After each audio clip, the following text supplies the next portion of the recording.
या निवडणूक निकालाचा एक मोठा अर्थ म्हणजे काँग्रेसनं कात टाकली आहे। विशाल पाटलांच्या जागेसह 14 जागा जिंकत महाराष्ट्रात काँग्रेस सर्वात मोठा पक्ष बनला आहे। 2019 साली एका जागेवर अडकलेली काँग्रेस यावेळी 14 जागांवर पोहोचेल असा विचार कल्पनेत तरी किती नेत्यांनी केला असेल याबद्दल शंका आहे।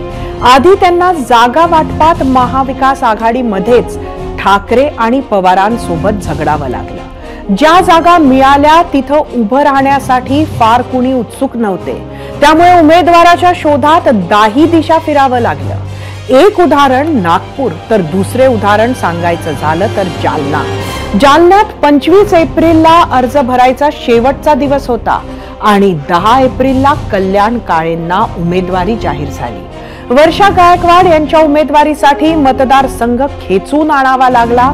सांगली तर गेलाच होता।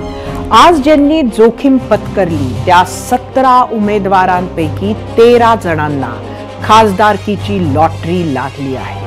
हे 13 आणि विशाल पाटील पहिल्यांदाच संसदेत पोहोचले आहेत। भाजपच्या दिग्गजांसमोर, मोदींच्या आक्रमक प्रचारासमोर, एकनाथ शिंदे, देवेंद्र फडणवीस आणि अजित पवार या त्रिमूर्ती समोर विखुरलेल्या काँग्रेसचं महाविकास आघाडीचं कसं होणार असं वाटत असतानाच ही निवडणूक जनतेनं काँग्रेससाठी हाती घेतली। मुस्लिम आणि दलित मतदारांनी पुन्हा काँग्रेसवर विश्वास टाकला आणि भरभरून मत देत काँग्रेसमध्ये जीव ओतला। त्यामुळेच नाना पटोलेंची कॉलर आज टाईट आहे आणि आवाज आत्मविश्वासानं वाढला आहे। आता हा फॉर्म विधानसभेपर्यंत टिकवण्याचं मोठं आव्हान त्यांच्या समोर असेल।